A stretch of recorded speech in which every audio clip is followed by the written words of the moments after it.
ਦਰਸ਼ਕੋ break ਤੋਂ ਬਾਅਦ ਤੁਹਾਡਾ ਸਭ ਦਾ ਭਰਪੂਰ ਸਵਾਗਤ ਹੈ। ਹੁਣ ਆਪਾਂ ਗੱਲਬਾਤ ਕਰਨ ਜਾ ਰਹੇ ਹਾਂ ਕਸ਼ਮੀਰ ਇਸ਼ੂ ਤੇ। ਸੋ 100 ਡੇਜ਼ ਹੋ ਗਏ ਨੇ ਕਸ਼ਮੀਰ ਨੂੰ ਬੰਦ ਹੋਇਆ। ਇਸ ਉੱਪਰ ਲਗਾਤਾਰਤਾ ਨਾਲ ਡਾਕਟਰ ਸਾਹਿਬ ਆਪਣੇ ਵਿਚਾਰ ਤੁਹਾਡੇ ਸਾਰਿਆਂ ਨਾਲ ਸਾਂਝੇ ਕਰਦੇ ਨੇ। ਸੋ ਅੱਜ ਵੀ ਆਪਾਂ ਕਸ਼ਮੀਰ ਮੁੱਦੇ ਤੇ ਹੀ ਗੱਲਬਾਤ ਕਰਨ ਜਾ ਰਹੇ ਹਾਂ। ਸੋ ਅਸੀਂ ਚਾਹਾਂਗੇ ਕਿ ਤੁਸੀਂ ਸਾਡੇ ਨਾਲ ਇਸੇ ਤਰ੍ਹਾਂ ਹੀ ਜੁੜੇ ਰਹਿਣਾ।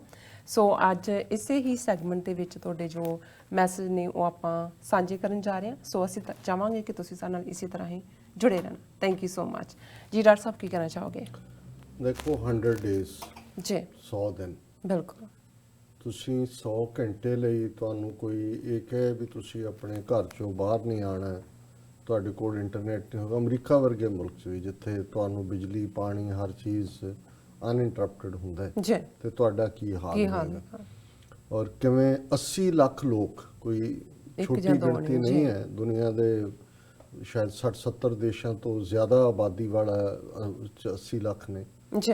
ਉਹਨਾਂ ਦੇ ਨਾਲ ਕੀ ਵਾਪਰਿਆ, ਕੀ ਲਗਾਤਾਰਤਾ ਨਾਲ ਵਾਪਰ ਰਿਹਾ ਔਰ ਕਿਵੇਂ ਦੁਨੀਆ ਨੇ ਬਿਲਕੁਲ ਉਸ ਨੂੰ ਅਣਗੌਲਿਆਂ ਕੀਤਾ।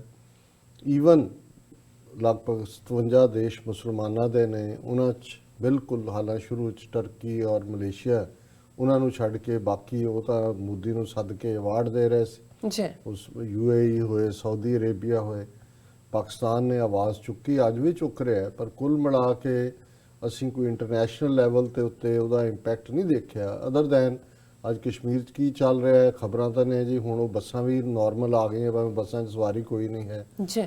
ਉਹਨਾਂ ਦੀ ਨਾ ਸਿਰਫ ਐਪਲ ਦੀ ਕ੍ਰੌਪ ਫੁੱਲੀ ਡਿਸਟਰੋਏ ਹੋਈ ਹੈ, ਈਵਨ ਕੇਸਰ। ਜਦੋਂ ਅਸੀਂ ਕਸ਼ਮੀਰ 'ਚ ਕੇਸਰ ਦੀ ਗੱਲ ਕਰਦੇ ਹਾਂ, ਦੁਨੀਆ 'ਚ ਸਪੇਨ 'ਚ ਇੱਕ ਥਾਂ ਹੈ ਜਾਂ ਕਸ਼ਮੀਰ ਹੈ ਜਿਹੜੀ ਵਰਲਡ ਕੁਆਲਿਟੀ ਕੇਸਰ ਹੈ ਔਰ ਐਕਸਪੋਰਟ ਕੇਸਰ ਦਾ ਹੁੰਦਾ, ਉਹ ਵੀ ਫਸਲ ਤਬਾਹ ਹੈ। ਔਰ ਹੁਣ ਕਿਉਂਕਿ ਐਪਲ ਔਰਚਰਡ ਖੜੇ ਜਿਹੜੇ ਨੇ ਉਹ ਸੜ ਗਏ ਨੇ, ਉਹਨਾਂ ਦੀ ਹਕੂਮਤ ਉਹਨਾਂ ਨੂੰ ਐਡਵਾਈਸ ਕਰ ਰਹੀ ਹੈ ਜੀ ਕਿ ਤੁਸੀਂ ਇਹਦੀ ਪ੍ਰੂਨਿੰਗ ਕਰੋ। ਉਹਨਾਂ ਦੀਆਂ ਯੂਨੀਵਰਸਿਟੀਆਂ ਰਾਹੀਂ ਕਰਵਾ ਰਹੇ ਨੇ ਐਪਲ ਪ੍ਰੂਨਿੰਗ ਇਹ ਵੋ। ਹਾਲਾਂ ਥੋੜ੍ਹੇ ਬਹੁਤ ਹਮਲੇ ਇੱਧਰ ਉੱਧਰ ਹੋ ਰਹੇ ਨੇ, ਅੱਜ ਵੀ ਇੱਕ ਵਾਇਲੈਂਸ ਦੇ ਵਿੱਚ ਉੱਥੇ ਮਾਰਿਆ ਗਿਆ। ਪਰ ਕਿਉਂਕਿ ਸਭ ਕੁਛ ਅਜੇ ਹਕੂਮਤੀ ਕੰਟਰੋਲ 'ਚ ਹੈ, ਜਿਹੜੀ ਕੋਈ ਇੰਟਰਨੈਟ ਰਾਹੀਂ ਜਾਂ ਦੂਸਰੇ ਰਾਹੀਂ ਕੋਈ ਮੈਸੇਜ ਨਿਕਲ ਸਕਦਾ ਸੀ ਉਹ ਨਹੀਂ ਹੈ, ਤੇ ਸਾਨੂੰ ਨਹੀਂ ਪਤਾ ਵੀ ਉੱਥੇ ਕੀ ਚੱਲ ਰਿਹਾ। ਹਾਂ, US ਕਾਂਗਰਸ ਦੇ ਵਿੱਚ ਜਿਵੇਂ ਕਾਂਗਰਸਮੈਨ ਸ਼ਰਮਨ ਨੇ ਇੱਕ ਹੀਅਰਿੰਗ 22 ਅਕਤੂਬਰ ਨੂੰ ਕਰਵਾਈ ਸੀ ਕਸ਼ਮੀਰ ਦੇ ਉੱਤੇ, ਜਿਹਦੇ 'ਚ ਕਾਫੀ ਹਾਰਸ਼ ਲਾਈਨ ਇੰਡੀਆ ਦੇ ਅਗੇਂਸਟ ਲਈ, ਖਾਸ ਤੌਰ ਤੇ ਜਿਹੜੇ 2 ਐਕਸਪਰਟ ਜਿਨ੍ਹਾਂ 'ਚ ਇੱਕ ਹਿੰਦੂ ਬੀਬੀ ਜਿਹੜੀ ਹੈ ਨਤਾਸ਼ਾ ਕੌਲ ਜਿਹੜੀ ਹੈ ਉਹ ਪੰਡਤਾਣੀ, ਜਿਹਨੇ ਦੱਸਿਆ ਵੀ ਇੰਡੀਆ ਕੀ ਉੱਥੇ ਕਰ ਰਿਹਾ, ਜ਼ੁਲਮ ਕਰ ਰਿਹਾ, ਔਰ ਅੰਜਨਾ ਚੈਟਰਜੀ। ਸੋ ਉਹਦੀ ਕਾਂਗਰੈਸ਼ਨਲ ਹੀਅਰਿੰਗ ਦੇ ਵੇਲੇ ਇਹ ਗੱਲ ਸਾਹਮਣੇ ਆਈ ਸੀ ਕਿ ਇਸ ਦੇ ਉੱਤੇ ਫੋਲੋ ਅਪ ਹੀਅਰਿੰਗ ਮੋਰ ਡਿਟੇਲ 'ਚ ਹੋਏਗੀ, ਜਿਹਦੇ 'ਚ ਕਿ ਜਿਹੜੀਆਂ ਵਿਟਨੈਸਿਸ ਨੇ ਉਹਨਾਂ ਨੂੰ ਰੀ-ਐਗਜ਼ਾਮਿਨ ਕੀਤਾ ਜਾਏਗਾ। ਹੁਣ US ਕਾਂਗਰਸ ਦੇ ਵਿੱਚ ਇੱਕ Tom Lantos commission, Tom Lantos ਕਦੇ ਕਾਂਗਰਸਮੈਨ ਹੁੰਦਾ ਸੀ ਕੈਲੀਫੋਰਨੀਆ ਤੋਂ, ਸੈਕਰਾਮੈਂਟੋ ਏਰੀਆ ਤੋਂ, ਔਰ ਉਹ ਸਰਵਾਈਵਰ ਸੀ ਹੋਲੋਕਾਸਟ ਦਾ, ਜਦੋਂ ਨਾਜ਼ੀਆਂ ਨੇ ਕੰਸਟ੍ਰੇਸ਼ਨ ਕੈਂਪਾਂ 'ਚ ਔਰ ਦੂਸਰੇ ਰੱਖ ਕੇ ਜਿਹੜਾ ਉਹ ਮਾਰਿਆ ਯਹੂਦੀਆਂ ਨੂੰ। ਸੋ ਉਹ ਹਿਊਮਨ ਰਾਈਟਸ ਦੇ ਉੱਤੇ ਬੜਾ ਵੋਕਲ ਸੀ। 1990 ਦੇ ਵਿੱਚ ਸਿੱਖਾਂ ਔਰ ਕਸ਼ਮੀਰ ਦੇ ਮੁੱਦੇ ਦੇ ਉੱਤੇ ਉਹਨੇ ਬਹੁਤ ਵਾਰੀ ਐਜ਼ ਏ ਕਾਂਗਰਸਮੈਨ ਰੈਜ਼ੋਲੂਸ਼ਨ ਲਿਆਂਦੇ। ਸਿੱਖਾਂ ਦਾ ਦੋਸਤ ਸੀ ਚੰਗਾ, ਕਿਉਂਕਿ ਉਹਨੇ ਖੁਦ ਉਹ ਆਪਣੀ ਉਹ ਹੰਡਾਇਆ ਹੋਇਆ ਸੀ ਜ਼ੁਲਮ, ਔਰ ਉਹਦੇ ਹੁਣ ਤਾਂ ਉਹ ਨਹੀਂ ਹੈ, ਮਰ ਗਿਆ, ਲੇਕਿਨ ਉਹਦੇ ਨਾਂ ਦੇ ਉੱਤੇ Tom Lantos human rights commission ਹੈ US ਕਾਂਗਰਸ। ਹੁਣ ਕਸ਼ਮੀਰ ਦੇ ਮੁੱਦੇ ਦੇ ਉੱਤੇ ਆਉਣ ਵਾਲੇ ਦਿਨਾਂ 'ਚ Tom Lantos human right commission ਵੱਲੋਂ ਹੀਅਰਿੰਗ ਕੀਤੀ ਜਾ ਰਹੀ ਹੈ, ਔਰ ਉਸ ਦੇ ਵਿੱਚ ਉਹਨਾਂ ਨੇ ਜਿਹੜੇ 2 ਸਪੀਕਰਸ ਆਰਤੀ ਟਿੱਕੂ, ਰਵੀ ਬਤਰਾ, ਇਹ ਪਹਿਲੇ ਵੇਲੇ ਆਏ ਸੀ ਇੰਡੀਅਨ ਗਵਰਨਮੈਂਟ ਦਾ ਪੱਖ ਪੂਰਨ ਵਾਲੇ, ਉਹਨਾਂ ਨੂੰ ਜਿਹੜਾ ਉਹ ਟ੍ਰੈਂਡ ਉਹਨਾਂ ਨੂੰ ਇਸ ਕਿਸਮ ਦਾ ਜਿਹੜਾ ਉੱਥੇ ਫੇਸ ਕਰਨਾ ਪਿਆ ਕਿ ਇੰਡੀਆ ਦੇ ਅਗੇਂਸਟ ਹੀ ਉੱਥੇ ਮਾਹੌਲ ਬਣਿਆ।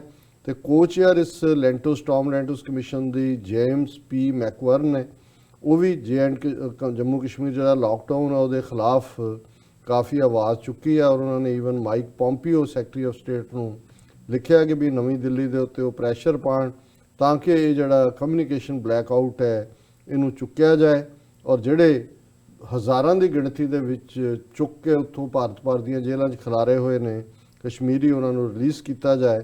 ਔਰ ਇਸ ਵਾਰ ਜਿਹੜਾ ਹੋਰ ਵੀ ਵਿਊਜ਼ ਉਹ ਲੈਣਗੇ, ਔਰ ਇਹਦੇ 'ਚ ਜ਼ਾਹਰ ਹੈ ਕਿ ਟੌਮ ਲੈਂਟੋਸ ਕਮਿਸ਼ਨ ਨੂੰ ਉਹ ਇਸਤੇਮਾਲ ਵੀ ਕਰਨਾ ਚਾਹੁੰਦੇ ਨੇ ਤਾਂ ਕਿ ਜਿਹੜੀ ਪਹਿਲੀ ਹੀਅਰਿੰਗ ਹੋਈ ਹੈ ਸ਼ਰਮਨ ਵਾਲੀ ਉਹਨੂੰ ਵੀ ਡਿਲਿਊਟ ਕੀਤਾ ਜਾਏ।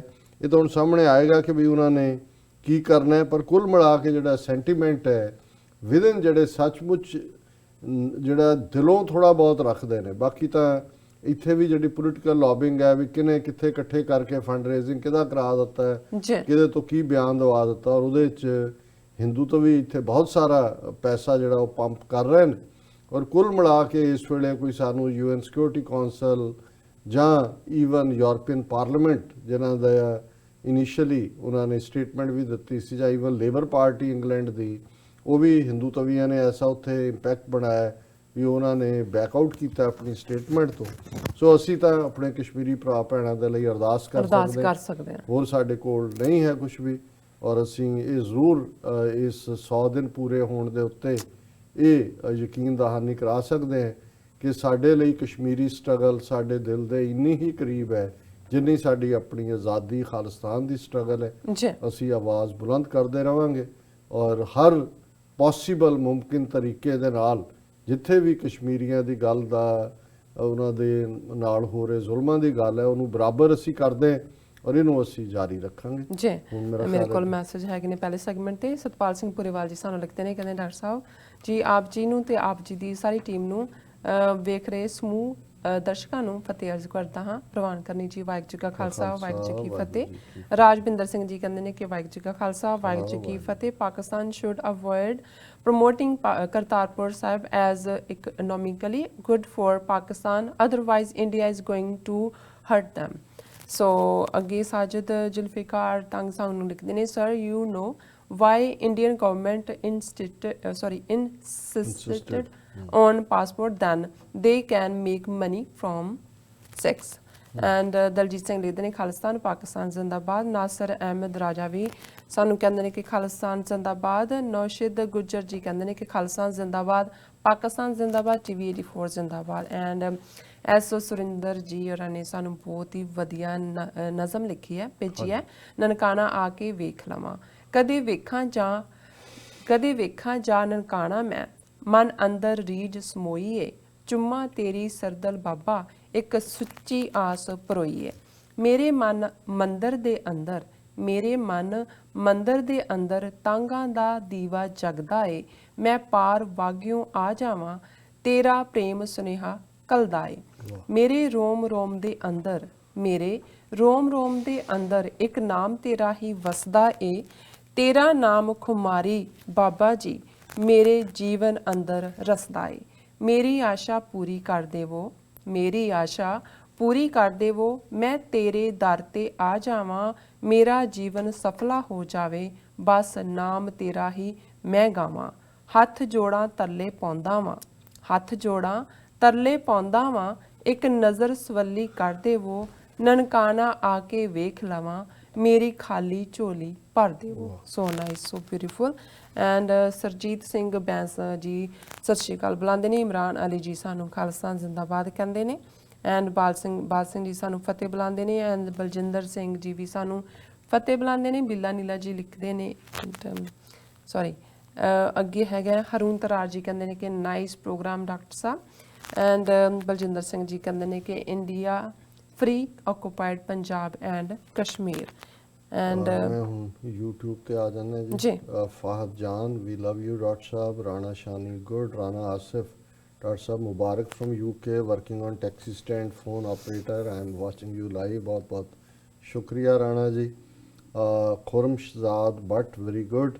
ਫਿਰ ਉਹਨਾਂ ਨੇ ਪਾਕਿਸਤਾਨ ਜ਼ਿੰਦਾਬਾਦ ਇੰਟਰਸਟ ਬਟ ਬਾਬਾ ਜੀ ਚੱਕ ਕੇ ਰੱਖੋ ਜ਼ਿਆਦਾ ਸਿੱਖ ਤੇ ਭਾਰਤ ਮਾਤਾ ਕੀ ਜੈ ਵਾਲੇ ਨੇ। ਨਹੀਂ ਜ਼ਿਆਦਾ ਨਹੀਂ, ਇਹ ਸਰਕਸ ਦੇ ਸ਼ੇਰ ਨੇ, ਉਹ ਰਹਿਣੇ ਨੇ। ਔਰ ਇਸ ਵੇਲੇ ਕੌਮ ਦੇ ਵਿੱਚ ਜਿਹੜਾ ਹੈ ਉਹ ਆਜ਼ਾਦੀ ਦਾ ਸੈਂਟੀਮੈਂਟ ਹੈ ਕਾਫੀ ਜ਼ੋਰ ਨਾਲ। ਅਹਿਮਦ ਹਮਜ਼ਾ ਕਹਿੰਦੇ ਨੇ Kartarpur has great potential to become headquarters of Sikh nation, it can benefit Sikh nation beyond anyone's imagination. ਸਾਡਾ ਦੁਸ਼ਮਣ ਇਸ ਗੱਲ ਨੂੰ ਬਹੁਤ ਚੰਗੀ ਤਰ੍ਹਾਂ ਸਮਝਦਾ ਹੈ, ਇਸ ਲਈ ਉਹ ਪੈਰ ਤੇ ਰੁਕਾਵਟਾਂ ਖੜੀਆਂ ਕਰ ਰਿਹਾ। ਹੁਣ ਤਾਂ ਉਹ ਡੈਕਲੇਰੇਸ਼ਨ ਮੰਗਦੇ ਨੇ ਕਿ ਅਸੀਂ ਇੰਡੀਆ ਦੀ ਸੋਵਰਨਿਟੀ ਨੂੰ ਨਹੀਂ ਡੈਮੇਜ ਕਰਾਂਗੇ। ਔਰ ਜਿਹੜੇ ਪਾਕਿਸਤਾਨ ਨੂੰ ਤਾਨੇ ਦਿੰਦੇ ਸੀ ਜੀ ਇਹ $20 ਦਾ ਜਜ਼ੀਆ ਲਾ ਦਿੱਤਾ ਹੈ, ਉਹ ਪਾਸਪੋਰਟ ਜਿਹੜਾ ਜ਼ਰੂਰੀ ਹੈ, ਪਾਸਪੋਰਟ ਤੇ ਬਹੁਤ ਜ਼ਿਆਦਾ ਪੈਸੇ ਉਹਦੇ ਫਾਰਮ ਭਰਨ ਦੇ ਉੱਤੇ ਹੀ ਲੱਗਦੇ ਨੇ। ਸੋ ਜ਼ਾਹਰ ਹੈ ਕਿ ਵੀ ਜਿੰਨੇ ਟੱਬਰ ਦੇ ਪਾਸਪੋਰਟ ਬਣਾਉਣਗੇ ਸੋ ਉਹ ਪੈਸੇ ਬਣਾਉਣ ਦਾ ਖੁਦ ਸਾਧਨ ਹੈ ਉਹਨਾਂ ਦਾ। ਔਰ ਦੂਸਰੇ ਪਾਸੇ ਉਹ ਜਿਹੜੀ ਸਿੱਖਾਂ ਦੀ ਧਾਰਮਿਕ ਆਜ਼ਾਦੀ ਹੈ ਉਸ ਦੇ ਵਿੱਚ ਮੁਦਾਖਲਤ ਕਰ ਰਹੇ ਨੇ, ਕਹਿ ਕੇ ਕਿ ਜੀ ਜਿਵੇਂ ਉੱਥੇ ਜਾ ਕੇ ਉਹਨਾਂ ਨੇ ਦਹਿਸ਼ਤਗਰਦ ਬਣ ਜਾਣਾ ਤੇ ਜਾਣ ਲੱਗੇ ਦੇ ਕੇ ਜਾਓ ਲਿਖ ਕੇ ਕਿ ਵੀ ਤੁਸੀਂ ਜਿਹੜਾ ਉਹ ਭਾਰਤ ਮਾਤਾ ਦੇ ਲਾਇਲ ਰਹੋਗੇ। ਇਹਦੇ ਬਾਵਜੂਦ ਉਹਨਾਂ ਦੇ ਕੋਲ ਉਹ ਪੋਟੈਂਸ਼ੀਅਲ ਹੋਏਗਾ ਕਿ ਜੇ ਕਿਸੇ ਨੇ ਕੋਈ ਇੰਟਰਵਿਊ ਦਿੱਤਾ ਹੈ ਕਿਤੇ ਜਾਂ ਕੋਈ ਗੱਲ ਕਹੀ ਹੈ ਜਾਂ ਅੱਧੇ ਏਜੰਟ ਜਿਹੜੇ ਨਾਲ ਆ ਰਹੇ ਹੋਣਗੇ ਉਹ ਜਾ ਕੇ ਵਾਪਸ ਉਹਨਾਂ ਨੂੰ ਹਰਾਸ ਕਰ ਸਕਦੇ ਨੇ ਕਿ ਜੀ ਇਹ ਤਾਂ ਉੱਥੇ ਬੜੀਆਂ ਮੁਹੱਬਤਾਂ ਦੀਆਂ ਗੱਲਾਂ ਕਰਦਾ ਸੀ ਪਾਕਿਸਤਾਨ ਨਾਲ। ਔਰ ਅਲੀ ਅਕਬਰ ਜੀ ਨੇ ਕਿਹਾ ਵੀ I am big fan of you, I am also from Narowal. Ali Akbar ji ਮੁਬਾਰਕ, ਤੁਸੀਂ ਗੁਰੂ ਦੀ ਮੁਬਾਰਕ ਧਰਤੀ ਤੋਂ ਔਰ ਬਹੁਤ ਸ਼ੁਕਰੀਆ ਲਿਖਣ ਲਈ। ਸਤਿ ਸ਼੍ਰੀ ਅਕਾਲ ਡਾਕਟਰ ਸਾਹਿਬ। UST ਨੇ ਲਿਖਿਆ how Kashmiris can access internet, is it possible by satellite, whole Hindutva will be unmasked soon ਇਨਸ਼ਾ। ਨਹੀਂ, ਉਹਨਾਂ ਦੇ ਕੋਲ ਕੋਈ ਚੋਇਸ ਨਹੀਂ ਹੈ। ਹਾਂ, ਸ੍ਰੀਨਗਰ ਜਾਂ ਦੂਜੇ ਜਿਹੜੇ ਉਹਨਾਂ ਦੇ ਕੁਝ ਹਿਊਮਨ ਰਾਈਟ ਐਕਟਿਵਿਸਟ ਬੈਠੇ ਨੇ ਉਹੀ ਮਾੜਾ ਮੋਟਾ ਇੰਟਰਵਿਊ ਦਿੰਦੇ ਨੇ, ਜਿਵੇਂ ਕੱਲ੍ਹ ਹੀ ਮਿਸ ਸ਼ੇਰਵਾਨੀ ਜਿਨ੍ਹਾਂ ਦਾ ਬਹੁਤ ਅੱਛਾ ਸ਼ੋਅ ਹੁੰਦਾ, ਉਹਨੇ 100 ਡੇਜ਼ ਆਫ ਕਸ਼ਮੀਰ ਲੌਕਆਊਟ ਕੀਤਾ ਔਰ ਉਹਦੇ 'ਚ ਵੀ ਉਹਨਾਂ ਨੇ ਉਹਨਾਂ ਹਿਊਮਨ ਰਾਈਟਸ ਵਾਲਿਆਂ ਨੂੰ ਇੰਟਰਵਿਊ ਕੀਤਾ। ਲੋਕਲ ਕੋਈ ਪਹੁੰਚ नहीं है। और फिर इन्होंने राणा आसिफ जी ने लिखा है कि इंडियन सिख रिलीजियस लीडर्स को स्टैंड करना चाहिए और एवरीथिंग अपने हाथ में रखना चाहिए। वो बेबस ने, असी समझते हैं भी अकाल तख्त के जथेदार ने जरूर ये कह के डालन डूलन की सिखा कोई परवाह नहीं और उन्होंने जरूर रहा, लेकिन अल्टीमेटली वो भी बादल अकाली दल होए जां अमरिंदर होए सारे ही ਇਹ ਹਿੰਦੂਤਵਾ ਦੇ ਜਿਹੜੇ ਨੇ ਉਹਨਾਂ ਦੇ ਬੱਚੇ ਜਮਹੂਰੇ ਨੇ ਔਰ ਹੋਰ ਵੀ ਇਰਫਾਨ ਇਨਾਨ ਜ਼ਿਆ ਮੀਆਂ रजाब अली पट्टी लव यू डॉक्टर साहब and sister ji. Furat bag कोई सरदार भी मुझे पंजाबी ज़बान के अल्फाज उर्दू के साथ बड़े मेहरबानी होगी। ਹੁਣ ਇਹ ਸ਼ਾਇਦ ਕਹਿਣਾ ਚਾਹੁੰਦੇ ਨੇ ਵੀ ਕੁਝ ਜਿਹੜੇ ਨੇ ਜਿਵੇਂ ਉਹਨਾਂ ਨੇ ਉਰਦੂ ਦੇ ਵਿੱਚ ਲਿਖਿਆ, ਅਸੀਂ ਕੁਝ ਸਾਡੇ ਗੁਰਮੁਖੀ 'ਚ ਲਿਖਦੇ ਨੇ। ਮੈਂ ਸਮਝਦਾ ਵੀ ਬਿਹਤਰ ਹੋਏਗਾ ਜੇ ਰੋਮਨ ਇਸਤੇਮਾਲ ਹੋਏ ਕਿਉਂਕਿ ਉਹਦੇ ਨਾਲ ਸਾਰੇ ਹੀ ਦੋਨੋਂ ਪਾਸਿਆਂ ਦੇ ਸਾਡੇ ਸਮਾਂ ਇਜਾਜ਼ਤ ਨਹੀਂ ਦਿੰਦਾ। ਮੈਂ ਚਾਹਾਂਗੀ ਕਿ ਅੱਜ ਦਾ ਵਿਚਾਰ ਫਿਰ ਸਾਡਾ ਰਹਿ ਜਾਣਾ ਤੇ ਉਸ ਤੁਸੀਂ ਚਾਹਾਂਗੇ ਕਿ ਤੁਸੀਂ ਸਾਡੇ ਦਰਸ਼ਕਾਂ ਨਾਲ ਸਾਂਝਾ ਕਰ ਦਿਓ। मैं अखीरला अहमद हमजा जी ने बड़ा खूबसूरत लिखा है, डॉक्टर साहब बाबे नानक के दरबार में ज़मीन पे बैठना ही हमारी शान है और इमरान खान ने बाबा नानक के दरबार में ज़मीन पे बैठ के बहुत अच्छा मैसेज दिया, यही रिस्पेक्ट है। बिल्कुल, बहुत शुक्रिया। और जिमें देसी महीने जिन्हों साडे लहंदे पंजाब दे वीर भैणां कहंदे ने और इधर भी देसी महीने कहंदे ने और अज जिथे कत्तक दा महीना खत्म होया, अज मगर दी पहली तारीख है और गुरु ग्रंथ साहब दी बाणी दे विच 12 महीनिਆਂ ਨੂੰ ਹੀ ਲੈ ਕੇ गुरु साहिबान गुरु नानक साहिब दा राग तुखारी ਦੇ ਵਿੱਚ ਉਹਨਾਂ ਦਾ ਸਰਮਨ ਹੈ, ਉਪਦੇਸ਼ ਹੈ। ਇਸੇ ਤਰ੍ਹਾਂ 12ਵਾਂ ਮਾਝ ਦੇ ਵਿੱਚ ਗੁਰੂ ਅਰਜਨ ਸਾਹਿਬ ਦਾ ਅਸੀਂ ਰਾਗ ਤੁਖਾਰੀ ਵਾਲੇ ਨੂੰ ਵਿਚਾਰਦੇ ਹਾਂ ਔਰ ਇਹ ਇਸ ਮਹੀਨੇ ਦੇ ਲਈ ਜਿਹੜਾ ਸਾਨੂੰ ਮੈਸੇਜ ਹੈ ਰੱਬ ਦੀ ਯਾਦ ਦਹਾਨੀ ਦਾ, ਰੱਬ ਦੀ ਬੰਦਗੀ ਦਾ। ਮੰਗਰ ਮਾਹੋ ਭਲਾ ਹਰ ਗੁਣ ਅੰਕ ਸਮਾਵੇ, ਗੁਣਵੰਤੀ ਗੁਣ ਰਵੈ ਮੈਂ ਪਿਰ ਨਿਹਚਲ ਭਾਵੇ। निश्चल चतर सुजान विधाता चंचल जगत सबाया, ज्ञान ध्यान गुण अंक समाणे प्रभ भाणे तां पाया। गीत नाद कवित कवे सुन राम नाम दुख भागै, नानक सा तन नाह प्यारी अब भगती फिर आगे। कि मंगर दा महीना उन्हां दे लई भला बन जांदा है जिहड़ी रब दी इबादत विच जुड़दे ने और वो रब दे गुणां नूं अपने दिल दे विच वसांदे ने, दिलों मुहब्बत करदे ने रब दे नाल और हमेशा उस दी याद विच रहिंदे ने। गुणवंती गुण रवै और जदों तुसीं रब नूं इन्ना प्यार करदे हो ते मैं फिर निहचल भावे, फिर मेरा प्यारा, फिर प्यारे नूं कहंदे ने, लवर नूं कहंदे ने, बिलवड नूं कहंदे ने, दोनों उस सेंस कि साडी रब दे नाल इश्क हकीकी वाला संबंध होए, साडी रूह ਜਿਹੜੀ ਹੈ ਉਹ ਉਸ ਮੁਹੱਬਤ ਦੇ ਵਿੱਚ ਮਾਸ਼ੂਕ ਹੈ ਔਰ ਰੱਬ ਦਾ ਇਸ਼ਕ ਜਿਹੜਾ ਹੈ ਉਹ ਉਸ ਦੇ ਨਾਲ ਸਾਡਾ ਹਮੇਸ਼ਾ ਰਹੇ। ਔਰ ਕਿਉਂਕਿ ਉਹ ਵਾਹਿਗੁਰੂ ਹਮੇਸ਼ਾ ਰਹਿਣ ਵਾਲਾ ਹੈ, ਨੇਚਲ ਚਤਰ ਸੁਜਾਨ ਵਿਧਾਤਾ, ਉਹ ਸਾਡੀ ਕਿਸਮਤ ਲਿਖਣ ਵਾਲਾ ਹੈ, ਉਹ ਹੀ ਸਭ ਤੋਂ ਸੁਜਾਨ ਹੈ, ਸਭ ਤੋਂ ਲਰਨਡ ਹੈ। ਲਰਨਿੰਗ ਦਾ ਜੋ ਵੀ ਨਿਕਲਦਾ ਉਸ ਰੱਬ ਚੋਂ ਨਿਕਲਦਾ ਹੈ। ਚੰਚਲ ਜਗਤ ਸਭਾ ਹੈ, ਜਿਹੜੀ ਦੁਨੀਆਦਾਰੀ ਦੇ ਵਿੱਚ ਸਾਡੀ ਚੰਚਲਤਾ ਹੈ, ਸਾਡੀਆਂ ਚਲਾਕੀਆਂ ਨੇ, ਇਹ ਬੇਮਤਲਬ ਨੇ। ਔਰ ਗਿਆਨ ਧਿਆਨ ਗੁਣ ਅੰਕ ਸਮਾਣੇ, ਕਿ ਉਸ ਰੱਬ ਦਾ ਗਿਆਨ, ਸੱਚਾ ਗਿਆਨ, ਔਰ ਉਸ ਦੇ ਵਿੱਚ ਧਿਆਨ, ਮੈਡੀਟੇਸ਼ਨ ਜਾਂ ਇਬਾਦਤ ਜਿਸ ਨੂੰ ਅਸੀਂ ਕਹਿੰਦੇ ਹਾਂ, ਇਹੀ ਗੁਣ ਨੇ ਜਿਹਦੇ ਨਾਲ ਅਸੀਂ ਰੱਬ ਦੇ ਵਿੱਚ ਵਸ ਸਕਦੇ ਹਾਂ। ਪ੍ਰਭ ਭਾਣੇ ਤਾਂ ਪਾਇਆ, ਪਰ ਅਲਟੀਮੇਟਲੀ ਇਹ ਵੀ ਰੱਬ ਦੇ ਉੱਤੇ ਹੈ ਕਿ ਉਹ ਸਾਨੂੰ ਆਪਣੇ ਗਲ ਨਾਲ ਲਾਏਗਾ, ਬਖਸ਼ਿਸ਼ ਕਰੇਗਾ। ਪਰ ਜ਼ਾਹਰ ਹੈ ਸੱਚੀ ਇਬਾਦਤ, ਸੱਚਾ ਪਿਆਰ ਇਹ ਰੱਬ ਨੂੰ ਰਿਝਾਉਂਦਾ ਹੈ। ਗੀਤ ਨਾਦ ਕਵਿਤ ਕਵੇ, ਸੁਣ ਰਾਮ ਨਾਮ ਦੁੱਖ ਭਾਗੇ, ਕਿ ਜਦੋਂ ਤੁਸੀਂ ਰੱਬ ਦੇ ਹੀ ਪਿਆਰ ਦੇ ਗੀਤ ਗਾਉਂਦੇ ਹੋ, ਉਸੇ ਰੱਬ ਦੀ ਪਿਆਰ 'ਚ ਨਾਦ, ਮਿਊਜ਼ਿਕ 'ਚ ਆਉਂਦੇ ਹੋ, ਕਵਿਤ, ਉਸ ਦੀ ਰੱਬ ਦੀ ਯਾਦ ਦੇ ਵਿੱਚ ਪਿਆਰੀਆਂ ਨਜ਼ਮਾਂ ਲਿਖਦੇ ਹੋ, ਸ਼ਾਇਰੀ ਕਰਦੇ ਹੋ, ਔਰ ਉਹੀ ਫਿਰ ਰੱਬ ਦਾ ਨਾਂ ਹੈ ਜਿਹਨੂੰ ਸੁਣਦੇ ਆ, ਜਿਹਨੂੰ ਕਹਿੰਦੇ ਆ ਦੁੱਖ ਭਾਗੇ, ਸਾਰੇ ਦੁੱਖ ਦੌੜ ਜਾਂਦੇ ਨੇ।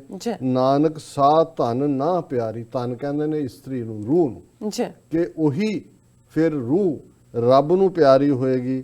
ਅਬ ਭਗਤੀ ਫਿਰ ਆਗੇ, ਅਬ ਹੈ ਦਿਲੀ ਭਗਤੀ, ਕਿ ਜਿਸ ਦੀ ਸੱਚਮੁੱਚ ਆਪਣੇ ਪਿਆਰੇ ਦੇ ਅੱਗੇ ਸੱਚੀ ਬੰਦਗੀ ਹੈ, ਉਹੀ ਰੂਹ ਫਿਰ ਰੱਬ ਨੂੰ ਪਿਆਰੀ ਹੋਏਗੀ। ਔਰ ਇਹੀ 12ਵਾਂ ਮਾਝ ਦੇ ਵਿੱਚ ਮੰਗਰ ਮਾਂ ਸੁਹੰਦੀਆ ਹਰ ਪਿਰਸੰਗ ਬੈਠੜੀ ਹੈ, ਤਾਂ ਕਿ ਸ਼ੋਭਾ ਕਿਆ ਗਣੀ ਜਾਂ ਸਾਹਿਬ ਮੇਲੜੀਆਂ, ਕਿ ਭਾਈ ਮੰਗਰ ਦਾ ਮਹੀਨਾ ਉਹਨਾਂ ਨੂੰ ਸੋਹੰਦਾ ਜਿਹੜੀਆਂ ਰੂਹਾਂ ਆਪਣੇ ਪਿਆਰੇ ਦੇ ਨਾਲ, ਰੱਬ ਦੇ ਨਾਲ ਬੈਠਦੀਆਂ ਨੇ, ਉਸ ਦੇ ਨਾਲ ਜੁੜਦੀਆਂ ਨੇ, ਤਾਂ ਕਿ ਸ਼ੋਭਾ ਕਿਆ ਗਣੀ ਜਾਂ ਸਾਹਿਬ ਮੇਲੜੀ, ਜਿਹੜੀਆਂ ਰੱਬ ਨਾਲ ਮਿਲੀਆਂ ਹੋਈਆਂ ਰੂਹਾਂ ਨੇ, ਉਹਨਾਂ ਦੇ ਵਡਿਆਈ, ਉਹਨਾਂ ਦੇ ਗੁਣਾਂ ਨੂੰ ਕੌਣ ਗਾ ਸਕਦਾ ਹੈ। ਜੀ ਡਾਕਟਰ ਸਾਹਿਬ, ਤੁਹਾਡਾ ਬਹੁਤ ਬਹੁਤ ਸ਼ੁਕਰੀਆ। ਤੁਸੀਂ ਅੱਜ ਦੇ ਅਹਿਮ ਇਸ਼ੂ ਤੇ ਅੱਜ ਦਾ ਵਿਚਾਰ ਸਾਡੇ ਦਰਸ਼ਕਾਂ ਨਾਲ ਸਾਂਝਾ ਕੀਤਾ। ਇਸ ਨਾਲ ਆਪਣੇ ਵਿਊਅਰਸ ਕਾ ਲੈਣੇ ਇਜਾਜ਼ਤ। ਵਿਊਅਰਸ, ਤੁਹਾਡਾ ਬਹੁਤ ਬਹੁਤ ਸ਼ੁਕਰੀਆ। ਤੁਸੀਂ ਆਪਣੇ ਕੀਮਤੀ ਸਮੇਂ ਵਿੱਚ ਸਮਾਂ ਕੱਢ ਕੇ ਸਾਨੂੰ ਆਪਣੀ ਰਾਏ ਤੇ ਸੁਝਾਅ ਭੇਜੇ ਨੇ, ਤਾਂ ਭੇਜਦੇ ਰਹਿਣਾ ਸਾਡੇ ਇਸ ਪਤੇ ਤੇ SOS@tv84.tv ਤੇ। ਅਸੀਂ ਆਪਣਾ ਪ੍ਰੋਗਰਾਮ ਲੈ ਕੇ ਫਿਰ ਦੁਬਾਰਾ ਹਾਜ਼ਰ ਹੋਵਾਂਗੇ। ਤਦ ਤੱਕ ਲਈ ਮੈਨੂੰ ਤੇ ਆਪਣੇ ਰਾਸਾਂ ਨੂੰ ਆਗਿਆ ਦਿਓ। ਦੇਖਦੇ ਰਹੋ TV84। ਬੁਲਾ ਦਿਓ ਫਤਿਹ। ਵਾਹਿਗੁਰੂ ਜੀ ਕਾ ਖਾਲਸਾ, ਵਾਹਿਗੁਰੂ ਜੀ ਕੀ ਫਤਿਹ। ਰੱਬ ਰਾਖਾ।